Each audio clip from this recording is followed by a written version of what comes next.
اپنی گفتگو کا آغاز حضور سیدی سرکار اعلیٰ حضرت کے چند مصرے سے کروں۔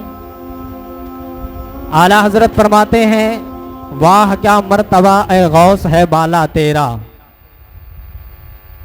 واہ کیا مرتبہ اے غوث ہے بالا تیرا، اونچے اونچوں کے سروں سے قدم اعلیٰ تیرا، اونچے اونچوں کے سروں سے قدم اعلیٰ تیرا، اور سر بھلا کیا کوئی جانے کہ ہے کیسا تیرا، سر بھلا کیا کوئی جانے کہ ہے کیسا تیرا، اولیاء ملتے ہیں آنکھیں وہ ہے تلوا تیرا، اولیاء ملتے ہیں آنکھیں وہ ہے تلوا تیرا۔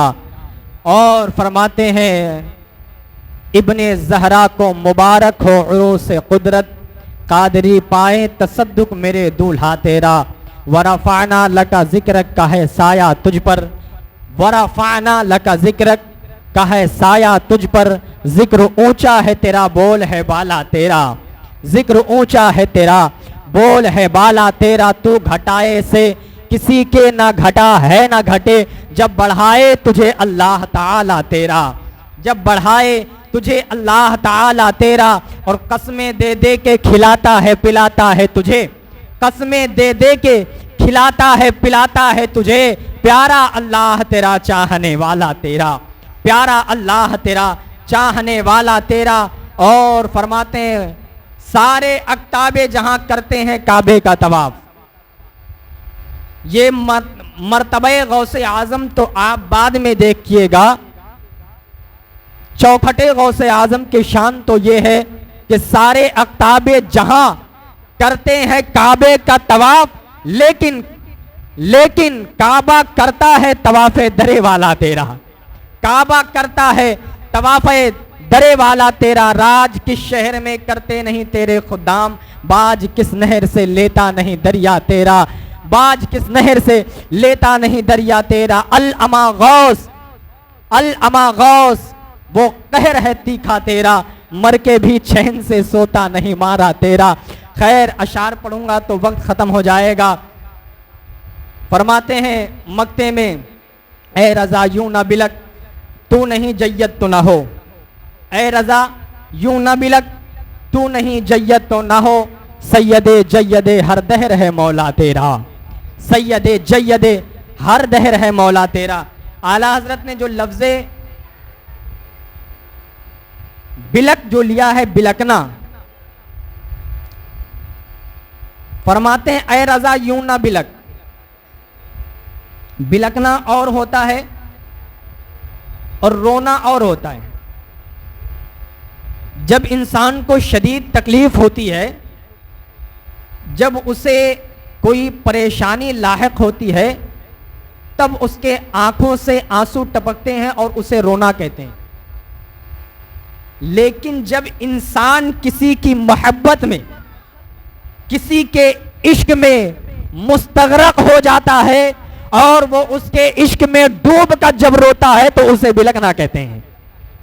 فرماتے ہیں اے رضا یوں نہ بلک، ایسے مت رو، اس قدر نہ بلک، کیوں؟ اگر تو جید نہیں ہے، اگر تو اچھا نہیں ہے تو کیا ہوا؟ تیرا پیر غوث اعظم تو جید ہے نا، تیرا پیر غوث اعظم تو اچھا ہے نا۔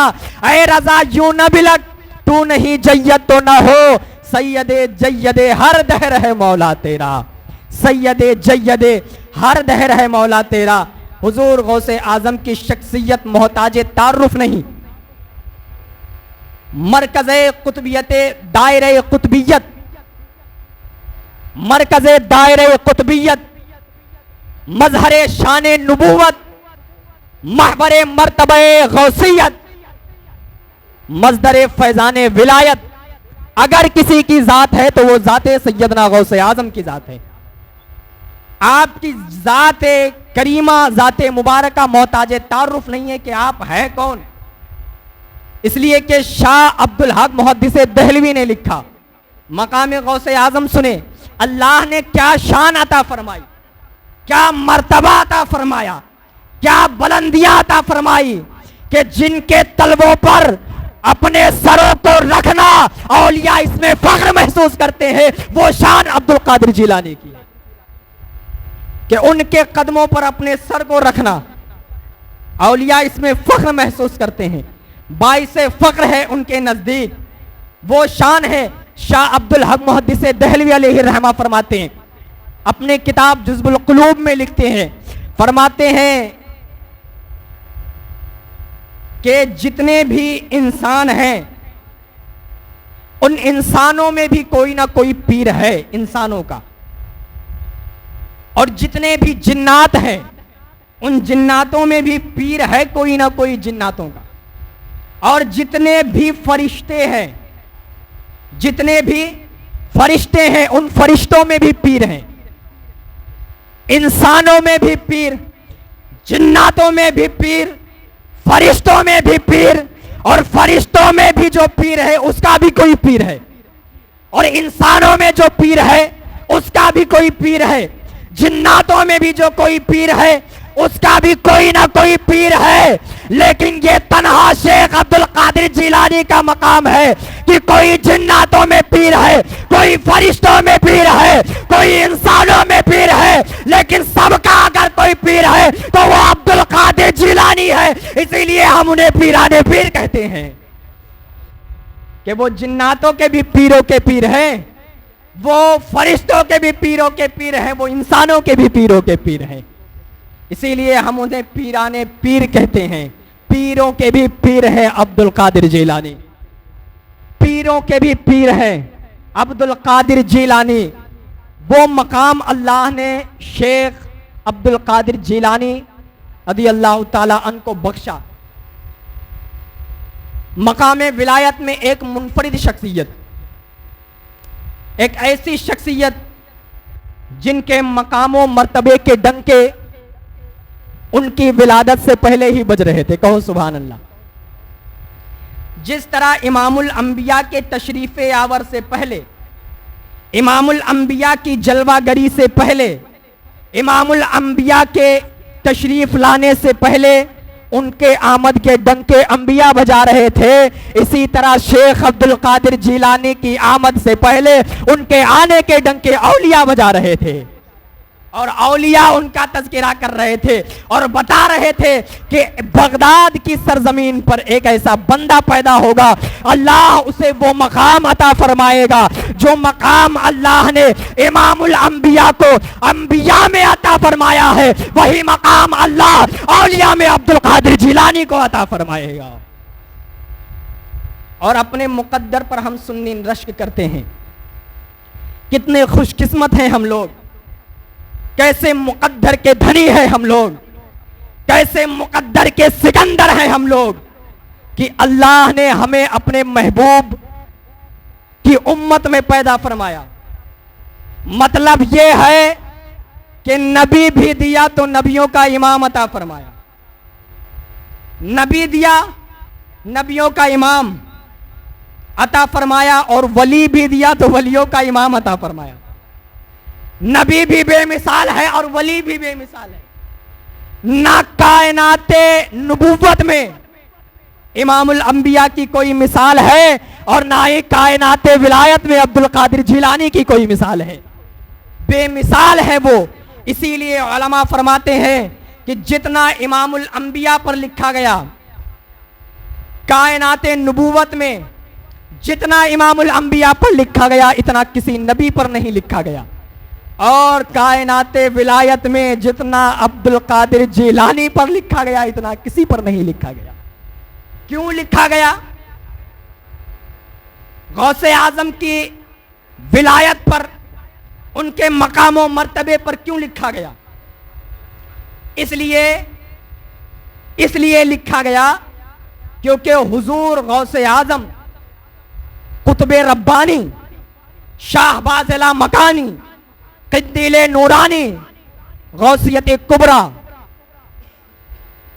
غوث الاغواث، قطب الاقطاب، فرد الفرید، امام الثقلین، نجیب الطرفین، حضور غوث اعظم المعروف غوث اعظم عبد القادر جیلانی، ان کی ذات پر سب سے زیادہ اس لیے لکھا گیا کیونکہ کائنات ولایت میں ان جیسی شخصیت پیدا ہی نہیں ہوئی. کائنات ولایت میں ان جیسی شخصیت پیدا ہی نہیں ہوئی. ان کا آنا بھی بے مثال ہے اور ان کا جانا بھی بے مثال ہے. جن کے آنے کے سے پہلے ہی ان کا تذکرہ ہو رہا تھا. اور یہ تو ہم سنیوں کا مقدر ہے کہ ہمیں اللہ رب العزت نے ایسے غوث اعظم کا غلام بنایا ہے, ایسے پیر کا غلام بنایا ہے کہ جس کا پیر ہونے پر شیخ جنید بغدادی کو بھی فخر محسوس ہوتا ہے, جس کا پیر ہونے پر سری سکتی کو بھی فخر محسوس ہوتا ہے, جن کا پیر ہونے پر بایزید بستامی کو بھی فخر ہوتا ہے کہ ہم شیخ عبد القادر جیلانی کے پیر ہیں. یہ وہ لوگ ہیں جو حضور غوث اعظم کے پیروں کی فہرست میں جن کا نام آتا ہے. کہ امام بھی عطا فرمایا تو امام الانبیاء عطا فرمایا, اور غوث بھی دیا تو غوث اعظم, امام بھی دیا تو امام اعظم, خواجہ بھی دیا تو خواجہ اعظم, اور نبی بھی عطا فرمایا تو نبی آخر الزمان عطا فرمایا. اسی لیے ہم کہتے ہیں قربان میں ان کی بخشش کے مقصد بھی زباں پر آیا نہیں, بن مانگے دیا اور اتنا دیا دامن میں ہمارے سمایا نہیں. بن مانگے دیا اور اتنا دیا دامن میں ہمارے سمایا نہیں. شیخ عبد الحق محدث دہلوی فرماتے ہیں, لکھتے ہیں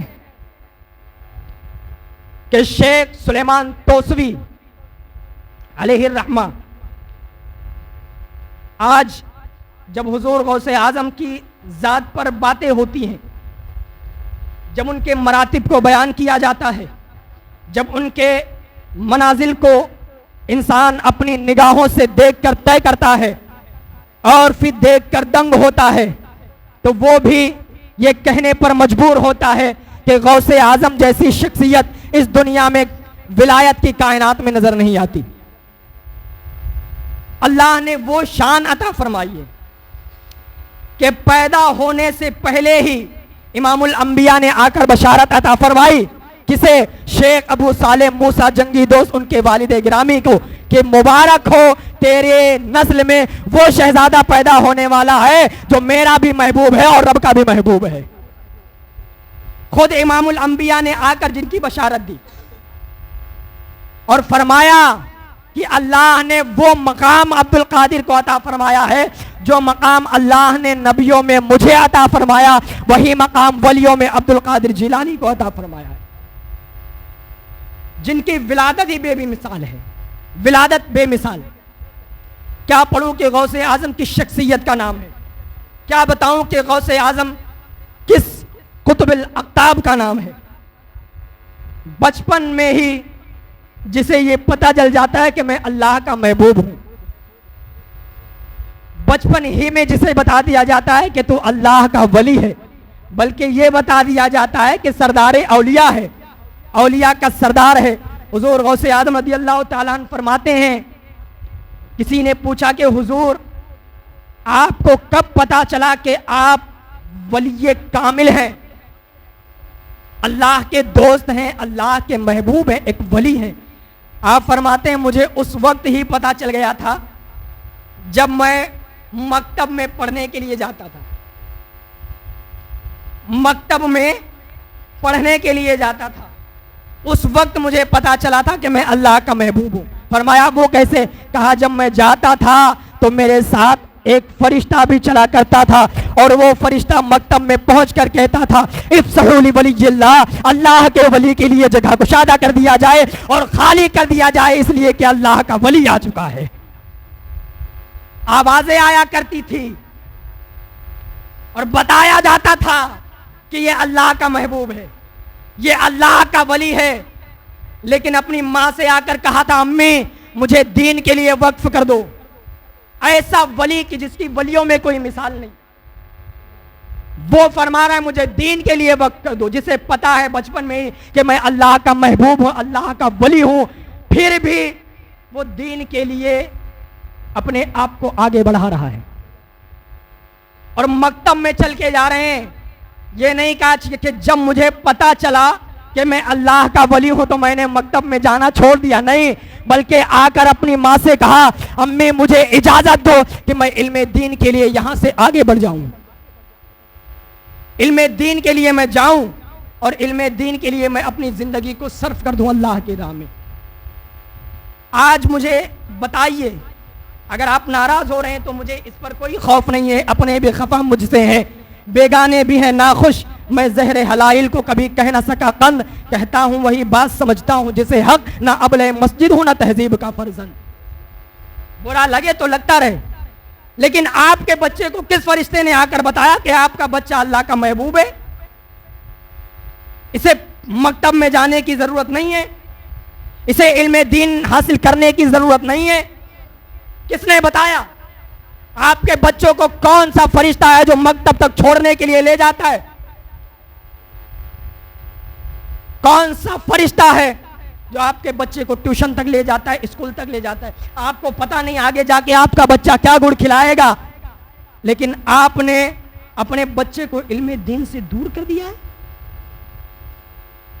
یہ غوث سمدانی ہے جو محبوب خدا بھی ہے اور محبوب مصطفیٰ بھی ہے، جو بتا رہے ہیں کہ میں اللہ کا ولی ہوں، بچپن میں ہی پتا چلا تھا کہ محبوب خدا ہوں میں، اس کے باوجود بھی جا کر علم دین حاصل کیا اور اپنے ماننے والوں کو پیغام دیا کچھ بھی ہو جائے لیکن علم دین سے اپنے آپ کو آراستہ کرنا، کبھی علم دین سے قدم پیچھے نہ ہٹانا۔ یہ ہے حضور غوث اعظم کا پیغام۔ اور آپ نے صرف کرامتیں سن رکھی ہیں کہ حضور غوث اعظم کے چاہنے والے حضور غوث اعظم کے مریدین میں ہیں، آپ حضور غوث اعظم سے محبت کرتے ہیں، بھیا آپ کو تو ٹکٹ مل گئی ہے کہ آپ تو سیدھا کنفرم جنتی ہیں، آپ تو سیدھا جنت میں جائیں گے۔ ضرورت اس بات کی ہے آپ خود بھی علم دین حاصل کریں اور اپنے بچوں کو بھی مکتب بھیجیں، مدرسہ بھیجیں۔ جتنا پیسہ آپ اسکول میں خرچ کرتے ہیں اس سے آدھا پیسہ مدرسے میں خرچ کر کے اپنے مؤذن صاحب امام صاحب کو دے کر کے اپنے بچے کو علم دین سے آراستہ اور پیراستہ کیجیے۔ یہ ہمارے قوم کی ضرورت ہے۔ آج غوث اعظم کی کرامت کا منکر نہیں، الحمدللہ کرامت کا منکر نہیں۔ ہم اہل سنت والجماعت کرامت تو اتنا پڑھتے ہیں، آپ علماء سے سنتے رہتے ہیں اور آپ کو پتا ہے کہ یہ کرامتیں ایسے سناتے ہیں کہ لوگ کہتے ہیں جناب ہماری عقل تو اس پر کام ہی نہیں کرتی ہے، ہم نہیں مانتے۔ ہم نے کہا جو تو نہیں مانتا اسی کو تو کرامت کہتے ہیں، جو تیرے سمجھ میں نہیں آ رہی ہے اسی کو کرامت کہتے ہیں۔ کرامت کہتے ہی اسے ہے جو انسان کی عقل کو دنگ کر دے، حیرت میں ڈال دے کہ یہ ہو ہی نہیں سکتا ہے۔ اور کرامت پر ہم نے بہت باتیں کر لی، بہت کچھ ہم نے سن لیا۔ ہم کرامت اپنے بچوں کو بچپن سے لے کر 55 تک سناتے ہیں اور بتاتے ہیں کہ بیٹا کبھی امام الانبیاء کے مثل ہونے کا دعویٰ نہیں کرنا۔ غوث اعظم کی کرامت کیوں سناتے ہیں؟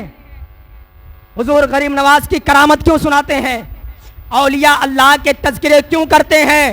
ان کی کرامتوں کا ذکر کیوں کرتے ہیں؟ اس لیے تاکہ ہمارے بچے کو پتا چل جائے کہ امام الانبیاء کی امت میں آنے والے اس ولی کی شان یہ ہے تو امام الانبیاء کی شان کا عالم کیا ہوگا۔ مثلیت کا دعویٰ کوئی نہ کر سکے، اپنی زبان پر تالے لگا لے وہ لوگ جو حضور سے مثلیت کا دعویٰ کرتے ہیں۔ اوے حضور کی نسل میں آنے والے شہزادے عبد القادر کے مثل نہیں ہو سکتا تو امام الانبیاء کے مثل کا دعویٰ کیسے کر سکتا ہے؟ پتا چلے لوگوں کو عبد القادر کی شان یہ ہے تو قادر مطلق کی شان کیا ہوگا، اس کی شان کا عالم کیا ہوگا۔ حضور غوث اعظم سے ہماری عقیدتیں اور محبتیں ہیں، لیکن ہم ذرا غور کریں کہ پیغام غوث اعظم کیا ہے، ہم ذرا غور کریں ارشاد غوث اعظم کیا ہے، حضور غوث اعظم نے کے کیا فرمودات ہیں، حضور غوث اعظم کے کیا ارشادات ہیں، حضور غوث اعظم کے کیا پیغامات ہیں، اپنے ماننے والوں کو کیا پیغام دیا۔ 3 نہیں 4 وقت کا کھانا کھا کر اپنے بچوں کو علم دین سے دور رکھ کر، ایجوکیشن سے دور رکھ کر جو اپنا پیٹ بھرتے ہیں انہیں میں بتانا چاہتا ہوں حضور غوث اعظم کی شخصیت وہ ہے۔ کبھی وہ وقت بھی آیا غوث اعظم رضی اللہ تعالیٰ عنہ کی اس زندگی میں، آپ فرماتے ہیں کبھی کبھی بھوک کی وجہ سے اتنی شدت بھوک کی ہو جاتی تھی اور شدید بھوک میں کبھی کبھی بے ہوش ہو کر زمین پر گر جایا کرتا تھا۔ وہ وقت کب آیا ہماری اور آپ کی زندگی میں کہ ہم کبھی 2 وقت کے کھانے کے لیے زمین پر بے ہوش ہو کر گرے ہوں؟ فرماتے ہیں کبھی کبھی میں صرف پانی پر اتفاق کرتا تھا، کئی مہینوں صرف پانی پر رہتا تھا، پھر پانی چھوڑ کر کئی مہینے صرف پتیوں کو کھاتا تھا، کئی مہینے میں کچھ بھی نہیں کھاتا تھا، نہ پانی پیتا تھا نہ پتیاں کھاتا تھا، اور ایسے ہی علم دین حاصل کرتا رہا۔ ایسے ہی دیکھو اللہ کی راہ میں جو مجاہدات کرتے ہیں، جد و جہد کرتے ہیں اور کوشش کرتے ہیں، پھر انہیں یوں منزلیں ملتی ہیں، اور اللہ کی بارگاہ میں جو مقبول ہونا چاہتا ہے پھر وہ رب کی بارگاہ میں لو لگا کر کے وہ اپنے آپ کو علم دین کے لیے صرف کر دیتا ہے، اس لیے کہ وہ جانتے ہیں منزل عشق میں تسلیم اور رضا مشکل ہے، جن کے رتبے ہیں سوا ان کو سوا مشکل ہے۔ وہ جانتے ہیں کہ اس راستے میں تکلیفیں تو ہیں، لیکن جب کامیاب ہو جائیں گے تو پھر آوازیں یوں آیا کرتی ہیں، عبد القادر یہ نہ پوچھ کہ ہماری رضا کیا ہے، یہ بتا کہ اب یہ تیری رضا کیا ہے، تو کیا چاہتا ہے؟ تو فرمایا جاتا ہے کہ بس تیرا محبوب بننا چاہتا ہوں، اور پھر محبوب بنا کر یوں کہا جاتا ہے۔ کبھی کبھی تو باتیں یوں کی جاتی ہیں، وقت ختم ہو رہا ہے، فرماتے ہیں کہ کبھی کبھی کھانا نہیں کھاتا تھا، بارگاہ خداوندی میں ایسے مقبول ہوئے، فرماتے ہیں کبھی کھانا نہیں کھاتا تھا، آوازیں آتی تھی عبد القادر کھا لینا، کیا فرماتے تھے؟ کھا لینا، قدرت آواز لگاتی تھی عبد القادر کھا لے، قادر کہتا تھا عبد القادر کھا لے۔ لوگ کہتے ہیں حضور غوث اعظم کو لوگ اتنا کیوں بڑھا دیتے ہیں، اتنا کیوں چڑھا دیتے ہیں کہ وہ ایسے ہیں ویسے ہیں؟ ہم کہتے ہیں اس لیے کہ وہ ہمارے مقدر میں ہے۔ ہم تو رشک کرتے ہیں کہ اللہ نے غوث اعظم کو ہمارے مقدر میں دیا ہے، لوگوں کی تقدیریں کوئی بدل نہیں سکتا، لیکن بارگاہ ربوبیت میں ایسے مقبول ہے، قدرت کھلاتی بھی ہے اور سلب الاحوال کی منزلیں بھی عطا فرماتی ہیں۔ کیسی منزل عطا فرماتی ہیں؟ فرماتا ہے رب عبد القادر کھا لے، اور جب نہیں کھاتا ہوں تو قسم دے کر کہتا ہے عبد القادر کھا لے، قسم دے کر کہتا ہے، قسم دیتا ہے، قسم کھا، پھر میں کھاتا ہوں، میں پیتا نہیں تو رب فرماتا ہے عبد القادر پی لے، جب نہیں پیتا تو قسم دے کر کہتا ہے عبد القادر پی لے۔ اسی کو امام اہل سنت مجدد امیت سابقہ امام احمد رضا فرماتے ہیں قسمیں دے دے کے کھلاتا ہے اور پلاتا ہے تجھے، کیوں؟ پیارا اللہ تیرا چاہنے والا تیرا، پیارا اللہ تیرا چاہنے والا تیرا۔ تو منزلیں کب ملتی ہے؟ جب رب کی بارگاہ میں کوشش کی جاتی ہے۔ اور حضور غوث اعظم قطبۃ الکبریٰ شیخ عبد القادر جیلانی بے مثال شخصیت ہے، ان کی ذات سے صرف کرامتیں سن کر آپ جنت کے مستحق نہیں ہو جائیں گے، بلکہ آپ کو بھی ان کے پیغامات کو سن کر اس پہ عمل پیرا ہونے کی ضرورت ہے۔ بس اور میں کچھ نہیں کہوں گا، جو پیغام آپ تک پہنچانا تھا غوث اعظم کی نسبت سے اسے میں نے پہنچا دیا۔ الحمدللہ حضور غوث اعظم کے مریدین میں ہمارا بھی داخلہ ہوگا اگر ہم ان کے فرمودات اور ارشادات پر عمل کریں گے پابندی کے ساتھ، اس لیے کہ حضور غوث اعظم فرماتے ہیں میرے مرید کو کبھی کوئی خطرہ ہو ہی نہیں سکتا، کبھی کوئی خطرہ نہیں ہو سکتا، اور فرماتے تو خوف بھی مت کر، خوف بھی مت کر، مریدی لا تخف ان لم تکن جید وانا جید، مریدی لا تخف ان لم تکن انا جید وانا جید، فرماتے ہیں میرے مرید تو خوف مت کر، ڈر مت، اس لیے کہ تو اگر اچھا نہیں ہے نا، تیرے پاس اچھے کام نہیں ہے تو کیا ہوا، میں تو اچھا ہوں، میں تو اچھا ہوں۔ اب اس کا مطلب یہ نہیں کہ آپ اچھے نہیں ہیں تو اچھے بننے کی کوشش بھی نہ کریں، ہاں اچھے بننے کی کوشش کریں، پھر نمازوں کو ترک کرنا چھوڑیں، چہروں پر داڑیاں سجائیں اور بغداد کی طرف اپنے چہرے کو رک کر کر کہیں یا غوث اعظم ہم آپ سے نسبت رکھنے والے ہیں، جب آپ کی نسبت میں کتا آتا ہے، جب آپ کی نسبت میں ایک کتا رہ کر دنیا کے پیروں سے افضل ہو سکتا ہے تو ہم آپ سے نسبت کر کے لوگوں میں افضل کیوں نہیں ہو سکتے، اور افضل ہو کر یہ بتاتے ہیں اور آپ سے اپنی نسبت کو جوڑ کر یہ بتاتے ہیں کہ ہم کسی ایرے غیرے کے مرید نہیں ہیں، ہم حضور غوث اعظم کے مریدین میں ہیں، حضور غوث اعظم سے محبت کرنے والے ہیں جو پل میں چٹکیوں میں تقدیریں بدلنا جانتا ہے۔ اللہ نے وہ شان بخشی ہے، جسے چاہتے ہیں ولایت دے دیتے ہیں، جسے چاہتے ہیں ولایت چھین لیتے ہیں، جسے چاہتے ہیں امام الانبیاء کی زیارت کرا دیتے ہیں، اور جسے چاہتے ہیں اپنے گنبد پر اڑنے والے قطب کو بھی مار کر نیچے گرا دیتے ہیں۔ شیخ علی حیتی فرماتے ہیں میں حضور غوث اعظم کی مجلس میں بیٹھا تھا، اچانک سے مجھے نیند آ گئی اور میں سو گیا۔ آج میں تقریر کر رہا ہوں نا، ابھی میرے سامنے ہی کوئی بیٹھ کر سوتا رہے، میں کہوں گا دیکھو جناب یہ حال ہے قوم مسلم کا، یہاں دین کی باتیں اور ادھر بندہ کھراٹے لے رہا ہے۔ تو یہ بات درست نہیں ہے، یہ بات ناگوار گزرے گی، اچھا نہیں لگے گا کہ میں دین کی باتیں کر رہا ہوں، سامنے بندہ بیٹھ کر سو رہا ہے۔ لیکن حضور غوث اعظم کی محفل ہے وہ۔ حضور غوث اعظم فرماتے ہیں شیخ علی حیتی بیٹھ کر سو رہے تھے، حضور غوث اعظم منبر شریف سے اترے، نیچے تشریف لا کر حضور غوث اعظم نے ہاتھ کو یوں باندھا اور باندھ کر کھڑے ہو گئے، ادب کے ساتھ کھڑے ہو گئے۔ بعد میں مریدین نے پوچھا حضرت وہ تو میں سو گیا تھا اور آپ آئے تھے منبر سے اتر کر ہاتھ باندھ کر کھڑے ہو گئے تھے ادب کے ساتھ۔ آپ نے فرمایا اس لیے کیونکہ جب تو سو رہا تھا تو تیرے خواب میں امام الانبیاء تشریف لے آئے تھے۔ تو جب سو رہا تھا تو امام الانبیاء تشریف لے آئے تھے۔ ہم کہتے ہیں ہماری قسمت کے بارے میں، ہمارے مقدر کے بارے میں وہ کیسے نہ جانے، اپنے مریدوں سے بے خبر کیسے ہو؟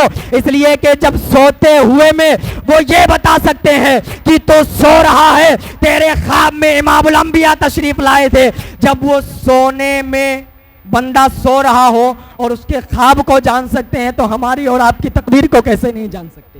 فرماتے ہیں کہ امام الانبیاء تشریف لے آئے تھے، بس فرق اتنا تھا شیخ علی حیتی اور مجھ میں فرق اتنا تھا کہ شیخ علی حیتی بیٹھ کر وہ خواب میں مصطفیٰ کا دیدار کر رہے تھے اور میں جاگتے ہوئے مصطفیٰ کا دیدار کر رہا تھا، جاگتے ہوئے حضور کا دیدار کر رہے تھے۔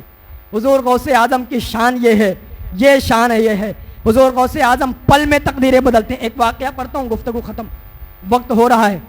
حضور غوث اعظم رضی اللہ تعالیٰ عنہ، مجدد الفسانی شیخ احمد سرہندی کا نام سنا ہے، بہت بڑی شخصیت ہے، ولیوں کی کائنات میں ایک بہت بڑی شخصیت، منفرد شخصیت، مجدد الفسانی شیخ احمد سرہندی۔ ان کے دو صاحبزادے تھے، وہ ایک استاد کے پاس تعلیم حاصل کر رہے تھے، پڑھ رہے تھے، اور جو استاد مجدد الفسانی شیخ احمد سرہندی کے بچوں کو پڑھانے کے لیے آتے تھے، ان کی پیشانی پر بدبخت لکھا ہوا تھا۔ کیا لکھا تھا؟ بدبخت، جہنمی لکھا ہوا تھا۔ مجدد الفسانی شیخ احمد سرہندی نے پڑھ لیا، اور پڑھنے کے بعد آپ نے اپنے بیٹوں سے کہا بیٹا یہ جو پڑھانے کے لیے استاد آتے ہیں ان کی پیشانی پر بدبخت لکھا ہے، یعنی جہنمی لکھا ہے۔ تو بیٹوں نے قدم پکڑا، کہا ابا جان اگر جہنمی لکھا ہے تو آپ بھی تو اللہ کے محبوب ہیں، ایک کام کیجئے آپ دعا کیجئے اور ان کی تقدیر کو بدل دیجئے۔ تو مجدد الفسانی شیخ احمد سرہندی فرماتے ہیں نہیں، میں نہیں بدل سکتا، اس لیے کہ کچھ تقدیریں ایسی ہوتی ہیں جنہیں ٹالی نہیں جا سکتی، بدلی نہیں جا سکتی دعا کر کے۔ مجدد الفسانی شیخ احمد سرہندی فرماتے ہیں میں نہیں بدل سکتا۔ بچوں نے قدم پکڑ لیا، کہا نہیں ابا جان اب آپ کو کچھ نہ کچھ تو کرنا پڑے گا۔ فرمایا ٹھیک ہے کل دیکھتے ہیں۔ اور کل جب صبح ہوئی، صبح ہونے کے بعد آپ بچوں کے پاس تشریف لائے، تشریف لانے کے بعد اپنے بچوں سے کہا کہ آج میں نے تیرے استاد کی پیشانی پر خوشبخت لکھا دیکھا ہے، یعنی جنتی لکھا دیکھا ہے، جنتی لکھا دیکھا ہے۔ فرمایا ابا جان یہ رات میں یہ چمتکار کیسے ہو گیا، یہ معاملہ کیسے پیش آیا؟ تو فرمایا بیٹا اس لیے کہ میرے ہاتھ میں کسی کی تقدیر بدلنا نہیں ہے، لیکن ایک بندہ اللہ کا محبوب ہے، اور وہ ایسا محبوب ہے کہ وہ چاہے تو پل میں تقدیریں بدل دیا کرتا ہے۔ کہا ہوا کیا؟ رات میں شہنشاہ بغداد کی بارگاہ میں التجا کی تھی، حضور غوث اعظم نے بارگاہ خدا بندی میں دعا کر کے تیرے استاد کی تقدیر کو بدل دیا ہے اور جہنمی سے جنتی کر دیا ہے، جہنمی سے جنتی۔ لوگ کہتے ہیں وہ ان کو کیسے پتا چلا، کیسے بدل دیا؟ میں کہتا ہوں اس لیے کہ جو ماں کے پیٹ میں رہ کر لوح محفوظ کی تحریروں کو پڑھ سکتا ہے وہ اپنے عاشقوں کی تقدیروں کو کیسے نہیں پڑھ سکتا؟ بلکہ میرا تو عشق یہ کہتا ہے، اور میں تو اتنی ہی بات کہتا ہوں، ہمیں جو مقدر ملا ہے وہ حضور کی چوکھٹ سے ملا ہے، شاہوں سے ملا ہے، نہ تبندر سے ملا ہے، اللہ کا اعجاز اسی گھر سے ملا ہے۔ اوروں کو ملا ہے جو مقدر سے ملا ہے. میں تو بس اتنا کہتا ہوں مجھ کو تو مقدر بھی تیرے در سے ملا ہے, مجھ کو تو مقدر بھی تیرے در سے ملا ہے. وقت بہت زیادہ ہو گیا ہے, لیکن آخری بات کہ حضور غوث اعظم کے فرمودات پر عمل کریں اور اپنے بچوں کو حضور غوث اعظم کے جو محنتیں ہیں, انہوں نے جو محنتیں کی ہیں اللہ کی راہ میں دین کے لیے, اسے آپ سنائیں اور بتائیں. کرامت کے ساتھ ساتھ یہ بھی کام کریں تاکہ برا وقت آنے پر آپ کا بچہ اس وقت میں اس ماحول میں اپنے آپ کو مستحکم اور مضبوط بنا لے. وآخر دعوانا الحمدللہ رب العالمین. السلام